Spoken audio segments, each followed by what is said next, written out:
پچھلے کچھ مہینوں میں فلسطین کے اندر یہودیوں نے ہزاروں مسلمانوں کو قتل کر دیا اور لاکھوں مسلمانوں کو زخمی اور بے گھر کر دیا۔ آخر اس چھوٹے سے حصے یروشلم کی خاطر یہودی اتنی بڑی جنگ کیوں لڑ رہے ہیں؟ اصل میں یہ جنگ کوئی آج کی جنگ نہیں ہے، بلکہ یہ جنگ شروع ہوتی ہے آج سے 3000 سال پہلے۔ آج سے 3300 سال پہلے جب مصر کے اندر یہودی فرعون کی غلامی میں زندگی بسر کر رہے تھے، تب اللہ تبارک و تعالیٰ نے حضرت موسیٰ علیہ السلام کو حکم دیا کہ یہودیوں کو فرعون کی غلامی سے آزاد کر کے فلسطین کے اندر لے جا کر آباد کر دیا جائے۔ اللہ تبارک و تعالیٰ کے اسی حکم پر حضرت موسیٰ علیہ السلام نے بہت محنت اور مشقت کے بعد آخر کار یہودیوں کو فرعون کی غلامی سے آزاد کروا لیا اور یہودیوں کو لے کر مصر سے فلسطین کی طرف روانہ ہوئے۔ فلسطین کے قریب پہنچتے ہی حضرت موسیٰ علیہ السلام نے یہودیوں کو حکم دیا کہ فلسطین پر حملہ کرو، لیکن یہودیوں نے یہ جنگ لڑنے سے انکار کر دیا اور حضرت موسیٰ علیہ السلام سے کہا کہ آپ اور آپ کا خدا جا کے یہ جنگ لڑو، ہم تو یہ جنگ نہیں لڑے۔ یہودیوں کی اسی نافرمانی کی وجہ سے اللہ تبارک و تعالیٰ نے یہودیوں کو اگلے 40 سال تک اسی ڈیزرٹ کے اندر رہنے کی سزا دی اور اگلے 40 سال تک یہودی اسی ڈیزرٹ کے اندر بھٹکتے رہے، اور اسی دوران حضرت موسیٰ علیہ السلام پر تورات بھی نازل ہوئی، اور تورات کے پہلے chapter the book of Genesis کے اندر کلیئرلی لکھا ہوا ہے کہ فلسطین ابراہیم کی اولاد کے لیے ہے۔ تورات کی اسی آیت کی وجہ سے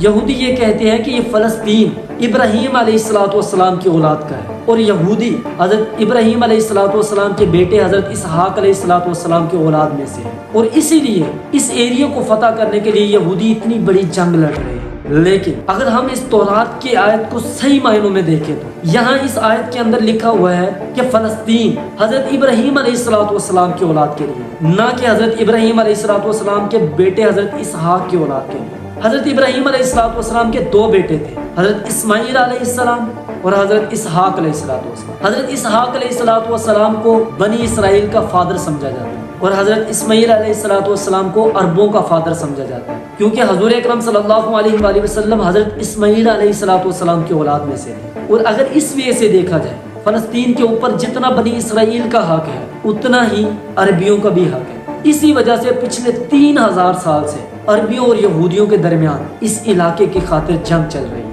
40 سال اس ڈیزرٹ کے اندر رہنے کے بعد آخر کار جیشوا یعنی یوشع بن نون نے یہودیوں کو اس ڈیزرٹ سے نکال کر فلسطین کے اندر لے جا کر آباد کیا، لیکن کچھ ہی ٹائم میں یہودیوں کو دوبارہ فلسطین سے نکال دیا گیا اور اگلے 300 سال تک یہودی دوبارہ فلسطین میں آباد نہ ہو سکے۔ لیکن 300 سال بعد بنی اسرائیل نے حضرت داؤد علیہ السلام کی لیڈرشپ میں دوبارہ فلسطین پر حملہ کیا اور پورے فلسطین کو دوبارہ فتح کر لیا، اور اگلے 400 سال تک یہودی فلسطین کے اندر رہے۔ اور حضرت داؤد علیہ السلام کے بیٹے حضرت سلیمان علیہ السلام نے پہلی مرتبہ فلسطین کے اندر اللہ تبارک و تعالیٰ کی عبادت کرنے کے لیے ایک ٹیمپل تیار کیا، جسے ہیکل سلیمانی بھی کہا جاتا ہے۔ اور اگلے 400 سال فلسطین کے اندر رہنے کے بعد عراق، جو کہ اس ٹائم کی ایک پاورفل امپائر، اس کے بادشاہ بخت نصر نے اپنی امپائر کو بڑھانے کے لیے فلسطین کے اوپر ایک زبردست حملہ کیا اور پورے فلسطین کو تباہ و برباد کر دیا، اور تمام یہودیوں کا وہاں پہ قتل عام کیا گیا۔ اور حضرت سلیمان علیہ السلام نے جو ٹیمپل تیار کیا تھا، بخت نصر نے اس ٹیمپل کو بھی گروا دیا، اور جو بچے کچھ یہودی تھے،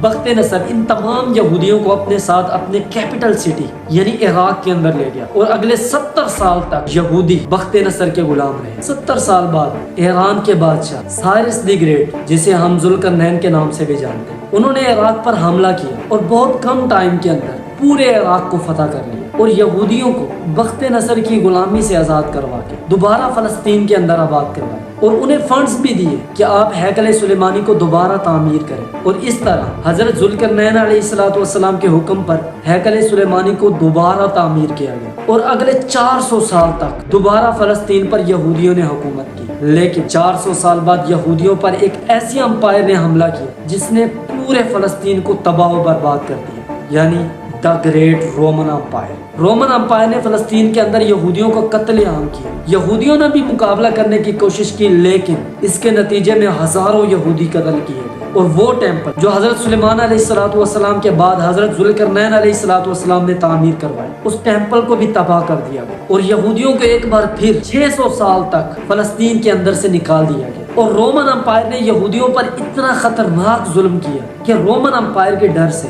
یہودیوں کو مجبوراً غاروں کے اندر جا کے رہنا پڑا اور اگلے 600 سال تک فلسطین کے اندر رومن امپائر کی حکومت رہی۔ لیکن 600 سال کے بعد رومن امپائر نے ایک ایسی غلطی کی جو اسے کبھی نہیں کرنی چاہیے۔ رومن امپائر کے بالکل قریب عرب کے اندر ایک نیو ریلیجن یعنی اسلام جو بڑی تیزی سے پھیل رہا تھا، رومن امپائر نے اس ریلیجن کو ختم کرنے کی کوشش کی، لیکن اس کے کچھ ہی عرصے بعد یہ مذہب پوری دنیا کے اندر پھیلنے لگا اور بہت کم عرصے کے اندر مسلمانوں نے رومن اور پرشین امپائر دونوں کو فتح کر لیا۔ رومن امپائر کو فتح کرتے ہوئے بیت المقدس کے دروازے تک پہنچ گئے اور یہاں پہ مسلمانوں کے پاس 2 آپشن تھے، یا تو پورے بیت المقدس کو اسی طرح سے تباہ و برباد کرتے جس طرح سے آج سے پہلے والے بادشاہوں نے کی، یا بیت المقدس کا محاصرہ کرتے۔ مسلمانوں نے اگلے 6 مہینے تک بیت المقدس کا محاصرہ کیا۔ 6 مہینے کے محاصرے کے بعد آخرکار عیسائیوں نے کہا کہ ہم بیت المقدس مسلمانوں کے حوالے کرنے کے لیے ریڈی ہیں، لیکن ہم بیت المقدس مسلمانوں کے خلیفہ حضرت عمر فاروق رضی اللہ تعالیٰ عنہ کے حوالے کریں گے۔ تو اس پر مسلمانوں کے لیڈر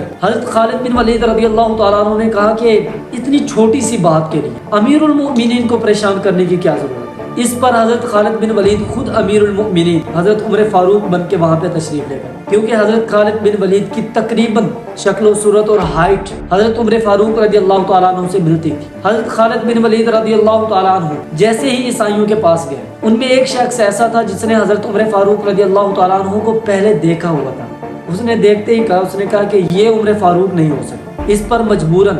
حضرت خالد بن ولید رضی اللہ تعالیٰ عنہ کو حضرت عمر فاروق کو بلوانا پڑا۔ حضرت عمر فاروق رضی اللہ تعالیٰ عنہ وہاں تشریف لائے اور اس طرح بغیر لڑائی کے اور بغیر جنگ کے اور بغیر خون بہائے مسلمانوں نے پورے بیت المقدس کو فتح کی اور اگلے 350 سال تک بیت المقدس پر مسلمانوں کی حکومت رہی۔ اور حضرت عمر فاروق رضی اللہ تعالیٰ عنہ نے کسی بھی مذہب پر کوئی پابندی نہیں لگائی۔ یہودی، نصرانی اور مسلمان، یہ تینوں مذاہب اگلے 350 سال تک بیت المقدس کے اندر بڑے امن اور سکون کے ساتھ رہے۔ لیکن 350 سال بعد عیسائیوں نے ایک مرتبہ پھر پوری دنیا سے فوجیں جمع کی اور ایک بار پھر بیت المقدس پر حملہ کیا اور پورے بیت المقدس کو ایک بار پھر تباہ و برباد کر دیا گیا اور یہاں مسلمانوں اور یہودیوں کا قتل عام کیا گیا اور لاکھوں یہودی اور مسلمانوں کو یہاں پہ شہید کیا گیا۔ ایون کہ عیسائیوں کے ڈر سے یہودیوں کی عورتیں اور بچے ایک بلڈنگ کے اندر جا کے چھپ گئے اور عیسائیوں نے ان بلڈنگز کو بھی آگ لگا دی اور اس طرح یہودیوں کی عورتیں اور بچے جل کے مر گئے اور اس طرح اگلے 60 سال تک بیت المقدس پر عیسائیوں کی حکومت رہی۔ لیکن 60 سال کے بعد صلاح الدین ایوبی نے پوری اسلامک دنیا سے افواجیں جمع کی اور ایک بار پھر بیت المقدس پر جا کے حملہ کی اور پورے بیت المقدس کو فتح کر لیا۔ اور اس جگہ پر عیسائیوں کو یہ لگ رہا تھا کہ جس طرح ہم نے بیت المقدس کو جب فتح کیا تھا، ہم نے مسلمانوں اور یہودیوں کا خون بہایا تھا، اسی طرح صلاح الدین ایوبی بھی ہمارا خون بہائیں گے۔ لیکن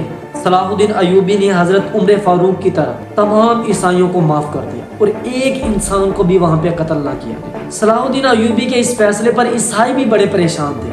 ایون کہ انہوں نے آ کے صلاح الدین ایوبی سے پوچھا، ہم نے جب بیت المقدس کو فتح کیا تھا تو ہم نے یہاں لاکھوں مسلمانوں کو قتل کیا، آپ نے ایسا کیوں نہیں کیا؟ تو اس پر صلاح الدین ایوبی نے کہا، I am not those men.